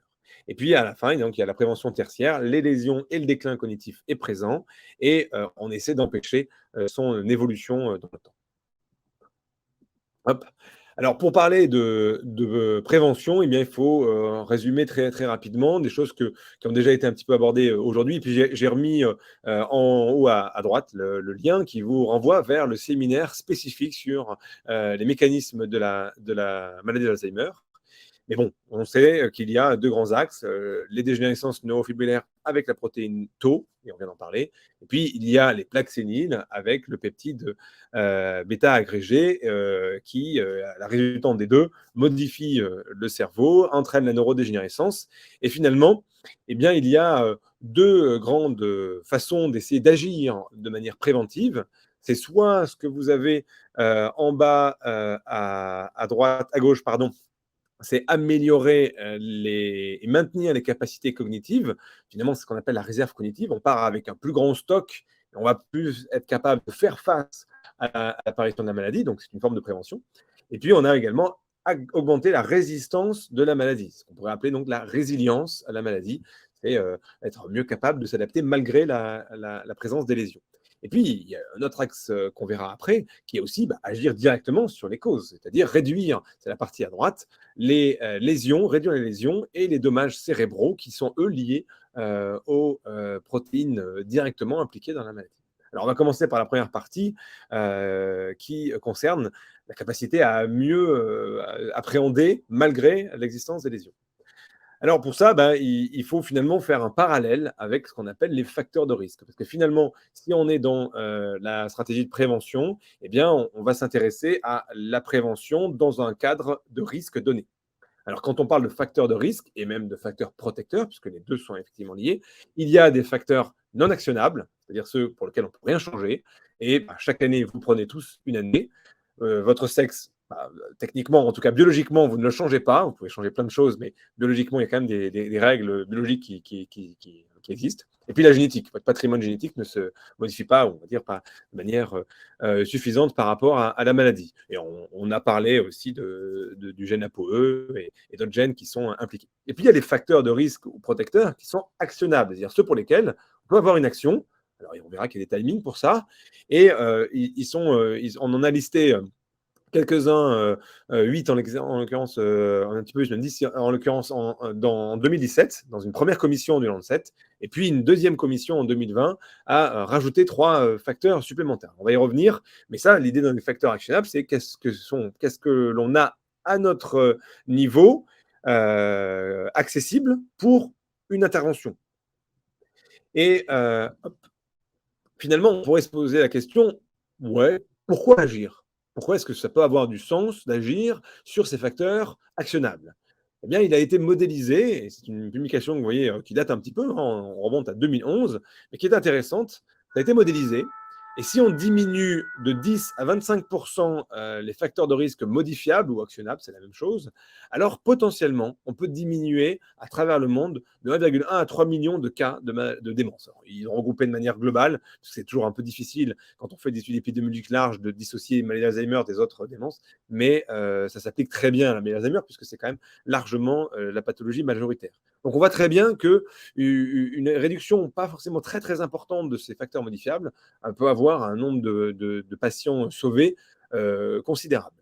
Et quand agir, eh bien ça c'est aussi une question qui s'est posée, et donc ça fait partie de l'évaluation faite par la commission Lancet en 2020, et on voit que les différents facteurs qui vont pouvoir avoir un intérêt, eh bien ne sont pas actionnables au même moment. Mais l'élément important, c'est qu'il y en a tout au long de la vie. Donc tout n'est pas joué au départ, et tout ne se joue pas à la fin non plus. Alors, concrètement, en regardant le diagramme à droite, on voit que dès l'enfance, plus tard en enfance, il y a l'impact du niveau d'études. Et un faible niveau d'études est un facteur de risque de développer plus tard une maladie d'Alzheimer. Ensuite, il y a des choses qui vont se tourner au milieu de la vie. L'adulte, l'âge moyen. Et on voit qu'en premier lieu, un grand rond correspond à la perte d'audition. On reviendra sur ces deux aspects, niveau d'éducation et perte d'audition. Et ensuite, traumatisme crânien, hypertension artérielle, plus spécifiquement l'hypertension artérielle, pratiquement que d'autres facteurs de risque, même si le diabète, on le verra un peu plus tard, et l'alcool, et enfin l'obésité. Et puis, il y a des facteurs qui sont plus tardifs. Alors après, c'est encore relativement conceptuel. Il y a des données qui sous-tendent ces éléments-là. On verra ça après. Mais on est d'accord que le diabète, est-ce que vraiment ça n'agit que tout à la fin ? Je n'en suis pas convaincu, mais ça a été proposé comme ça. Et donc, il y a le tabagisme, la dépression, l'isolement social, l'inactivité physique, la pollution et le diabète. Et ça, ce sont des facteurs qui agiraient plus tardivement. Et pris tous ensemble, on considère qu'on identifie 40% de ces facteurs potentiellement modifiables. Il reste 60% de facteurs de risque non connus, ou je dirais même aussi non actionnables. Hop. Et voilà. Alors, en premier lieu, je voudrais vous parler de l'éducation, et puis également de ce qui en découle à travers la stimulation cognitive et le risque de maladies neurodégénératives. Il a bien été établi finalement bien plus tôt que le papier que je cite ici en 2016, qu'un haut niveau d'éducation réduit le risque de démence. été démontré. Et finalement, plus le niveau d'éducation est élevé, au plus on peut résister à la maladie. Mais ce qui est intéressant, c'est que plus récemment, il a été montré que c'est plus efficace lorsque c'est au début de la vie, donc plutôt dans l'enfance ou au début de l'adolescence. Alors après, il y a des biais potentiels, puisqu'au plus on a un parcours riche au début de sa vie, et au plus potentiellement on va pouvoir accéder à des hautes études, mais en tenant compte de la durée de l'accessibilité à des études longues, en tenant compte de la durée des études, et en les comparant pour essayer de limiter les variabilités, eh bien, on a pu identifier que ça semble être important dans la phase de début de la vie, plus qu'après. Sans vouloir dire que pour autant, après, eh bien, ça ne sert à rien. Par quel mécanisme? Je pense que le bénéfice, il est probablement lié à une plus grande plasticité neuronale. Peut-être que finalement, on oblige d'une certaine manière, et c'est un peu réducteur et finaliste, le cerveau à une plus grande capacité d'adaptation. Et donc, cette plasticité qui a été entraînée au départ peut servir à être maintenue malgré la présence, cette fois-ci, non pas de contraintes d'apprentissage, mais de contraintes lésionnelles. Bon, peut-être un peu réducteur, et il y a sûrement beaucoup d'autres mécanismes à envisager. Et puis ensuite, qu'est-ce qui se passe? Est-ce que les choses sont fixées? Non. À l'âge adulte, il y a aussi des facteurs qui interviennent, et les professions tertiaires sont accompagnées d'une réduction du risque de développer la maladie d'Alzheimer, et tout ceci, bien sûr, dans ces études, à âge, sexe et état de santé comparables, puisqu'il est très important d'essayer de limiter les biais. Alors, c'est des études épidémiologiques qui ont toujours des limites, et parfois importantes, mais qui offrent un reflet, une orientation ou une idée, même si elles ne sont pas à prendre pour argent comptant. Et on sait aussi que les personnes à un âge donné, les personnes qui sont en activité professionnelle, ont un risque réduit de développer des troubles cognitifs et une démence par rapport à des personnes qui sont au même âge en inactivité. Et ça se justifie encore plus après la retraite. C'est-à-dire que les personnes qui maintiennent une activité professionnelle après l'âge de la retraite, eh bien, sont moins à risque de développer des troubles cognitifs liés à une maladie neurodégénérative. Et après, est-ce que lorsque on a plus de 65 ans, qu'on est à la retraite, c'est trop tard? Eh bien non. Il a été montré en 2018 que le maintien d'une activité cognitive au-delà de 65 ans était associé à une réduction du risque de démence. Alors, je vous ai mis ce qu'on appelle l'odds ratio. C'est un reflet du risque. Et donc, comme il est inférieur à 1, il est un odds ratio protecteur. Mais lorsqu'on fait le ratio inverse, eh bien, c'est comme être 1,4 fois plus protégé d'une maladie par rapport à quelqu'un qui n'aurait pas d'activité cognitive à 35 ans. Alors, par activité cognitive, qu'est-ce qu'on veut dire? Ça peut être beaucoup plus large. Là, on ne parle pas forcément de profession. Je les ai mis en exemple. C'est les voyages, les sorties culturelles, l'activité physique, la pratique d'un art musical ou pictural, la lecture, et puis également s'entraîner à essayer de parler une seconde langue. Voilà. C'est des choses qui ont été rapportées comme étant protecteurs, donc qui peuvent offrir des idées donc qui cherchent à limiter son risque de développer des troubles cognitifs plus tard. Autre situation, donc je vous en ai parlé, la perte d'audition.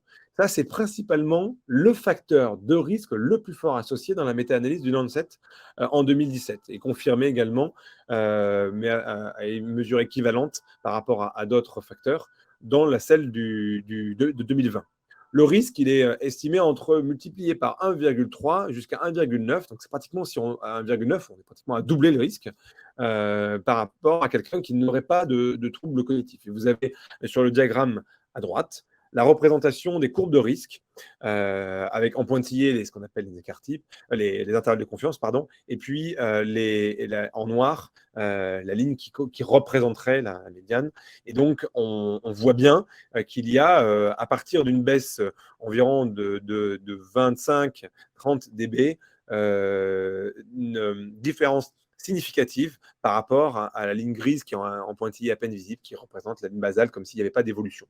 Et on voit qu'au plus cette perte d'audition est importante, au plus le risque de développer des troubles cognitifs sévères, de neurocognitifs majeurs, est important, avec des facteurs qui voient multipliés par 2, par 4, par 6. Donc ça devient très, très important. Alors, est-ce qu'un appareillage auditif, du coup, permet de totalement régler le problème? Alors, il n'y a pas de preuve directe. Les études, pour l'instant, manquent encore un peu de puissance et de fiabilité, mais il semblerait que, eh bien, en appareillant, donc lorsqu'on prend un groupe d'individus appareillés, le risque de ces personnes retend vers celui d'une population générale. Et que parallèlement, assez récemment, Maharani a montré que c'était un principal facteur associé à un bon maintien en mémoire épisodique. On peut imaginer par plusieurs mécanismes à la fois directs et indirects, puisqu'une bonne activité sensorielle permet évidemment de faciliter les processus de mémorisation et donc par définition également la mémoire épisodique. Hop. Alors, il y a d'autres facteurs, hein. On ne va pas tous les lister un par un à ce rythme-là, parce que sinon, ça va durer trop longtemps. Mais on peut en discuter rapidement. On voit qu'il y a donc les traumatismes crâniens, TBI, qui sont associés avec un facteur tout de même de 1,8 à une démence. Et puis, on a également la dépression. Alors, la dépression, c'est très, très compliqué parce que tout dépend si on parle de dépression ancienne, donc quelqu'un qui aurait eu une dépression au cours de sa vie auparavant, ou si quelqu'un qui a une dépression récente. Et là, toute la question, c'est est-ce qu'on n'est pas dans un mode d'entrée dans la maladie, puisque les symptômes thymiques les symptômes dépressifs sont des signes associés à la maladie d'Alzheimer, notamment, et peuvent en fait être le mode d'entrée. Donc, du coup, est-ce que véritablement c'est un facteur de risque ou tout simplement l'identification d'un symptôme primaire? Bon. C'est une question qui reste encore tranchée. Et puis, il y a des facteurs de risque actionnables qui sont peut-être un peu moins forts, mais tout de même de manière non négligeable. Et vous avez donc l'hypertension, l'obésité, donc vous voyez les proportions multipliées par 1,6 dans les deux cas de figure, le tabac et l'isolement social. Et donc, finalement, si on prend tout ça ensemble, eh ben, ça nous permet de définir, enfin, ça a permis de définir des actions qui sont proposées par la commission du Lancet de 2020, des choses qu'ils proposent à des gouvernements ou à des ministres de la Santé, par exemple, à faire et à organiser pour lutter contre le développement, l'augmentation du risque de voir une maladie d'Alzheimer et d'autres maladies associées. Donc, quels sont-ils? Prioriser l'éducation pour tous, et donc là, ils estiment sur l'ensemble du globe. Évidemment, de toute façon, toutes ces choses-là, toutes ces recommandations-là, ça s'applique à l'ensemble des pays qui peuvent se permettre. Promouvoir des politiques de santé publique contre l'hypertension, donc il faut soutenir les démarches publiques contre l'hypertension. Développer des missions qui encouragent l'activité physique, l'activité sociale et l'activité cognitive tout au long de la vie. Alors ça, par contre, il ne présage pas de modalité particulière. C'est véritablement activité physique. Ça ne c'est pas faire du marathon tous les week-ends. Activité physique, c'est tout simplement ne pas rester inactif, donc ne pas rester assis dans un canapé ou dans un fauteuil, et donc régulièrement marcher, se promener. Voilà, ça c'est une activité physique. Activité sociale, l'interaction sociale, l'activité cognitive, être constamment à essayer de résoudre des problèmes. On s'aperçoit qu'essayer de résoudre des problèmes, pas des problèmes mathématiques, hein, des problèmes de tous les jours. J'ai du monde qui vient à la maison, donc j'invite du monde. Donc, d'abord, j'active ma dimension sociale, et en plus de ça, il va falloir que je prépare le repas, donc il faut que j'anticipe combien de personnes qui vont venir. Est-ce qu'il y a un tel qui est allergique à ça, donc je ne peux pas lui faire ce plat-là, etc. Ça, c'est une stimulation cognitive. Combattre le risque de baisse d'audition tout au long de la vie, et proposer des engagements nationaux et internationaux, parce que finalement, cette problématique de la pollution de l'air, elle ne peut pas se résoudre qu'à l'échelle nationale. Et donc, il y a des discussions à avoir sur ce plan, et continuer les efforts nationaux et internationaux pour réduire l'exposition active au tabac ou également passive. Réduire sa consommation et encourager ce vin. Donc, ça découle directement de ce qui a été identifié. Ça, c'est à l'échelle d'une population. Puis, on a à l'échelle individuelle, de façon encore plus pragmatique, des recommandations. Et donc là, tout un chacun pourra regarder s'il est concerné ou pas. Traiter l'hypertension et cibler une tension artérielle systolique. Vous savez, c'est les deux chiffres que l'on a quand on passe chez le médecin. Il y a un premier chiffre qui est la systole et un deuxième chiffre qui est la diastole. Eh bien, quand on parle de 13,6, c'est en fait 130 mm de mercure et 60 mm de mercure de diastole. Donc, il est essayé il est recommandé d'essayer de rester en dessous des 130 mm de mercure chez les personnes d'âge moyen. Promouvoir l'utilisation de prothèses auditives et améliorer leur usage, parce que beaucoup de patients rapportent avoir des prothèses auditives, mais ne pas en être pas confortable avec, ou ne pas en bénéficier, avoir l'impression que ça ne les aide pas. Et donc, il faut bien les régler et faciliter l'utilisation. Éviter de consommer plus de 21 unités d'alcool par semaine.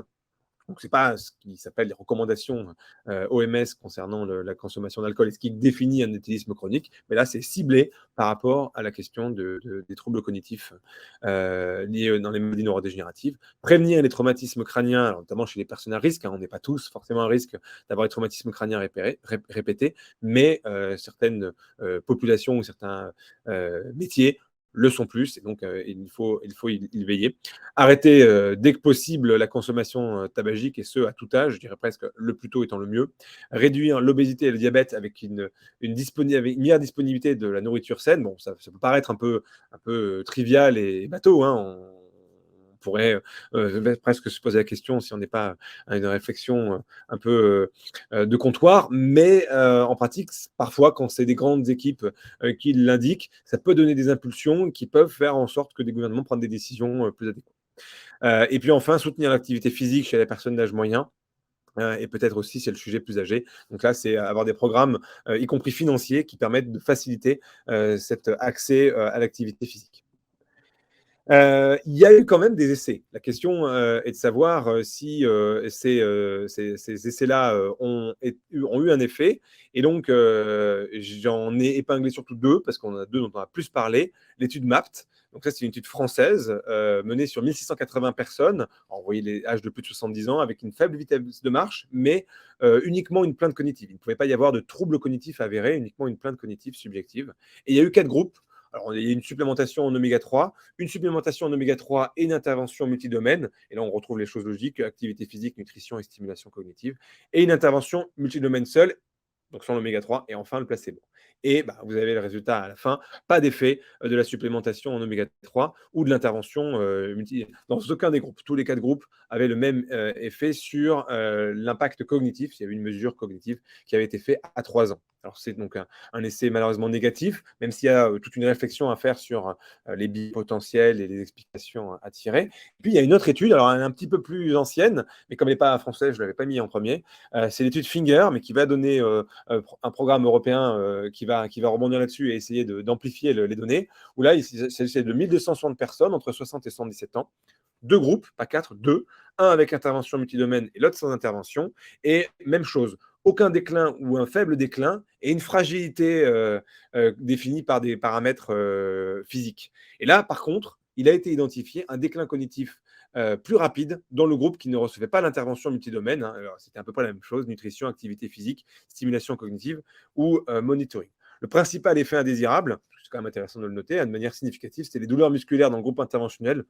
Bon, je pense que c'était tout simplement des courbatures, mais voilà, il semblait y avoir un effet positif sur la cognition. Le problème, donc, c'est qu'on voit qu'on a des études qui sont un petit peu divergentes en conclusion, probablement par des biais, par des limites d'interprétation, et donc il va falloir continuer à faire des études plus larges pour arriver à répondre. Et il y a un programme européen qui se met en place, et la France doit y participer pour essayer de répondre à cette question de l'intervention multidomaine. Et puis, avant de terminer, je voulais quand même vous parler de la possibilité de réduire les lésions et les dommages cérébraux, donc cette fois-ci d'agir directement, mais de manière préventive. On est toujours dans la prévention sur la cause, plutôt que d'essayer d'empêcher, malgré l'apparition des lésions, l'expression des symptômes. Alors là, juste pour revenir sur quelques aspects très élémentaires, il faut se rappeler que tout ne commence pas au moment où les symptômes apparaissent. Lorsque les troubles apparaissent, et donc d'abord la plainte, puis ensuite le trouble cognitif léger, ce qu'on appelle le MCI, puis enfin la démence, ce qu'on appelle maintenant plutôt le trouble neurocognitif majeur, eh bien, il y a toute une période immergée, on va dire, de l'iceberg, où les lésions cérébrales s'accumulent progressivement avec le temps. Et on a parlé de biomarqueurs, et donc l'idée, c'est de se dire, si on est capable, avec ces biomarqueurs, d'identifier la présence de ces lésions, on est donc capable de savoir si elles sont présentes avant l'apparition des symptômes. Ça, effectivement, c'est la réalité des choses. Et on peut dire que dans le liquide céphalorachidien, dans l'imagerie amyloïde, tau ou à l'IRM avec l'atrophie, on peut dire si les lésions sont présentes. Mais sauf que comme la maladie n'a pas commencé, le patient n'a même pas de plainte, finalement, on est à combien? Et c'est ça le problème. Il y a un certain flou qui ne nous permet pas de dire à combien on est en termes de temps par rapport au début théorique des signes. Sauf dans un cas de figure, c'est celui des formes autosomiques dominantes. Et alors, je ne sais pas si vous étiez présent au web séminaire qu'on avait mené sur l'hérédité. Donc, sinon, vous avez le lien en haut à droite et je vous invite à aller le regarder. Mais on a abordé toutes ces questions-là. En gros, dans ces familles-là, il y a une mutation qui est présente sur un des 3 gènes listés ici et les porteurs sont entre guillemets condamnés, la pénétrance étant complète, ils sont condamnés à développer des symptômes et à peu près au même âge que leurs proches parents. Ce qui fait que du coup, on a la possibilité de leur faire les mêmes examens dont je vous parlais, et alors qu'ils n'ont aucun symptôme, de pouvoir dire que vu qu'ils sont âgés de tant d'années, et donc il leur reste en théorie 10 ans avant d'avoir les symptômes apparaître, eh bien, qu'est-ce qui se passe dans leur cerveau à ce moment-là? Et c'est ce qui a été fait à travers des programmes de recherche, dont le programme Diane observationnel, également à travers d'autres cohortes aussi. Et il a été montré que, je fais assez court et bref pour vous permettre d'avancer, il a été montré que les lésions commencent jusqu'à même plus de moins de 20 ans avant le début des signes. Donc on dit jusqu'à moins 20 ans avant les premiers symptômes. Et donc toute cette période-là où les lésions s'accumulent progressivement alors que la maladie ne s'exprime pas sur le plan clinique, il n'y a pas de plainte, il n'y a pas de trouble, eh bien c'est là peut-être le moment où il faut intervenir. Et c'était exactement ce qui a été réalisé avec le programme Diane-TU. Donc le programme Diane-TU, on en parle beaucoup, on en a parlé beaucoup et on continue d'en parler, puisque c'est le premier protocole mondial de recherche qui vise à empêcher l'apparition des symptômes chez les patients porteurs de mutations. Alors, on a pris évidemment les patients porteurs parce qu'on est capable d'essayer de prédire correctement le moment où ils sont censés commencer. Et même si c'est un essai mondial, la France y a largement contribué, puisque 5 villes ont recruté des participants, donc c'est des familles très particulières qui ont des mutations qui causent la maladie d'Alzheimer. Et ce sont, vous voyez, j'ai mis le cadre rose, pardon, ce sont des personnes qui n'ont pas de symptômes, mais qui descendent d'un proche parent, lui malade et lui porteur de l'anomalie génétique, donc qui en ont un risque sur 2 d'en avoir hérité. Alors, on a déjà des premiers résultats, puisque ça a été publié à peu près il y a un an, l'été 2021. Et malheureusement, effectivement, la stratégie qui a été d'utiliser des anticorps, et ils en ont utilisé 2, le ganténerumab et le solanezumab, et chacun de ces anticorps est dirigé contre le peptide amyloïde, contre le peptide bêta, et bien au final, sur le marqueur cognitif, l'essai négatif. C'est-à-dire que, eh bien, qu'on ait mis l'un ou qu'on ait mis l'autre, tout le groupe n'a pas bénéficié du traitement par rapport à du placebo. Alors, il y a beaucoup de choses à en dire. Je ne suis pas certain qu'on ait le temps, mais par exemple que les patients qui étaient asymptomatiques sont tous restés asymptomatiques, même ceux sous placebo. Ce qui fait que du coup, ça devient plus difficile d'identifier un effet. Et qu'à l'inverse, ceux qui étaient déjà un petit peu symptomatiques ont continué à décliner, mais ça, finalement, on s'y attendait moins. Mais passons sur cet aspect-là. Ce que je voulais vous montrer aussi, c'est les 2 courbes que je vous ai montrées en dessous. En bleu, vous avez le ganténerumab. En rouge, vous avez le solanezumab. Même si vous n'avez pas l'habitude de regarder des graphiques et des courbes comme ça, vous voyez bien que les 2 courbes avec les pointillés ne se superposent pas du tout pareil. Et en fait, ce que ça vous montre, c'est le taux de protéines phosphoto dans le liquide céphalorachidien. En bleu, le taux de protéines tau diminue par rapport au placebo qui est en pointillé. Donc, il y a une réduction de la lésion liée à la protéine tau. Alors qu'en rouge, sous le solanezumab, eh bien, il y a une superposition des courbes avec une légère augmentation. Donc, le solanezumab n'a aucune action sur les conséquences de la maladie par rapport à la protéine tau. Ce que ça veut dire, c'est qu'en fonction de l'anticorps qu'on utilise, eh bien, on n'a pas du tout les mêmes effets. Donc, attention, il y a aussi la question de bien choisir l'anticorps et qu'en plus d'avoir la stratégie, d'avoir le timing, d'avoir les bons patients, il faut aussi se poser la question de la bonne molécule, la bonne drogue à utiliser. Donc des essais similaires, il y en a d'autres. Il y en a un qui vient très récemment de donner malheureusement ses résultats, et donc c'est l'essai API, Alzheimer Prevention Initiative, qui lui concernait uniquement une famille colombienne, mais une très très grande famille, puisqu'ils ont été capables d'inclure plus de 100 personnes. Donc dans la même famille, avec la même mutation du gène de la précine 1. Et ils ont utilisé le crénésumab, qui est un anti-amyloïde de première génération, et l'essai est négatif. C'est une annonce qui a été faite il y a 2 semaines par voie de presse. On attend les données plus précises lors du prochain congrès scientifique. Et il y a également l'étude A4 Study, qui là ne s'intéresse pas à des formes génétiques, qui a juste pour objectif, entre guillemets qui recrute des sujets entre 65 et 85 ans, qui ont un MMS plutôt haut, donc une évaluation cognitive plutôt bonne, mais qui ont de l'amyloïde présent en imagerie. Donc les bêta-amyloïdes dont on a parlé au tout début, qui est positif. Et donc là, les personnes sont actuellement encore en cours de traitement avec soit du solanezumab, soit un placebo. Et on attend les premiers résultats pour la fin de l'année. Donc là, je n'ai pas de scoop. Je ne peux pas vous en dire plus parce que je n'ai pas d'informations. Donc en conclusion, j'ai essayé de vous montrer que la prévention est un très vaste champ d'investigation qui va encore nous occuper quelques années. D'abord sur le mode de vie, avec des changements possibles dans les habitudes quotidiennes, afin potentiellement de définir des stratégies de santé publique qui peuvent être pertinentes ou au contraire qui ne peuvent ne pas l'être du tout. Et donc il n'y a pas lieu d'investir massivement dans ce domaine-là. Et puis des interventions en santé individuelle. Peut-être qu'à la fin de cette présentation, vous aurez changé des choses dans votre pratique de tous les jours, où vous regarderez votre verre samedi soir de manière un peu différente. Et puis, il y a la prévention thérapeutique, où là, c'est un vaste champ avec des molécules potentiellement intéressantes. Mais avant d'arriver à avoir une vraie prévention possible, il y a plusieurs prérequis. Il faut connaître les facteurs de risque actionnables.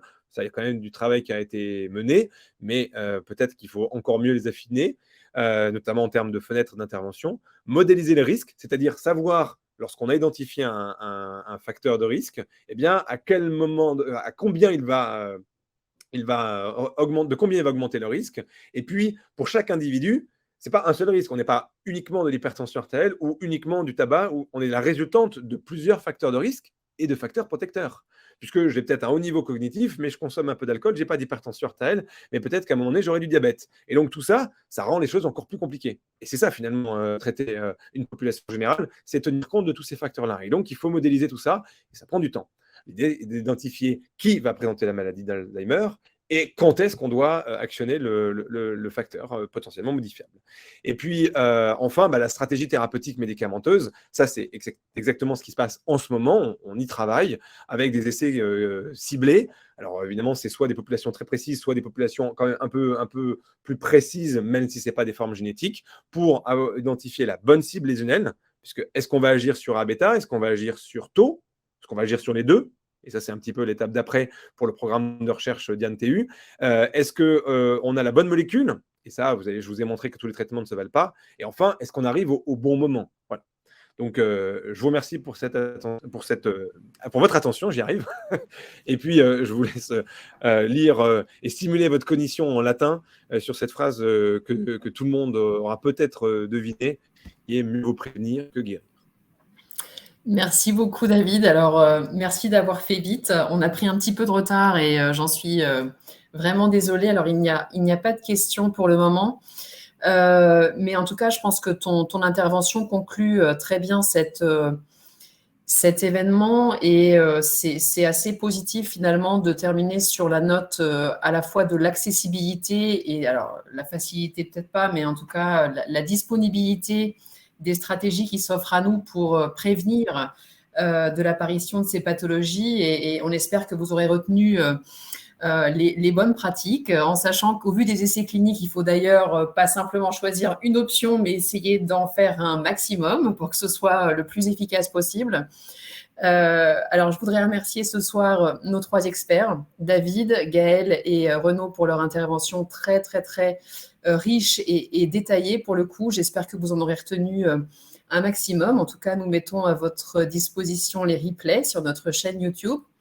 Et puis, je tenais aussi à remercier Marion, qui est en charge de la logistique de tous ces événements. Vous souhaitez à tous un bel été, en sachant que l'on se retrouve le 6 octobre pour une intervention qui du coup est un sujet qui concerne à la fois les patients et les proches, qui est de savoir comment est-ce qu'on se préserve face à la maladie. Alors, on va plutôt parler d'éthique cette fois. Sujet très vaste. On espère vous retrouver nombreux. Et puis, en attendant, prenez soin de vous et très belle soirée. Merci à tous.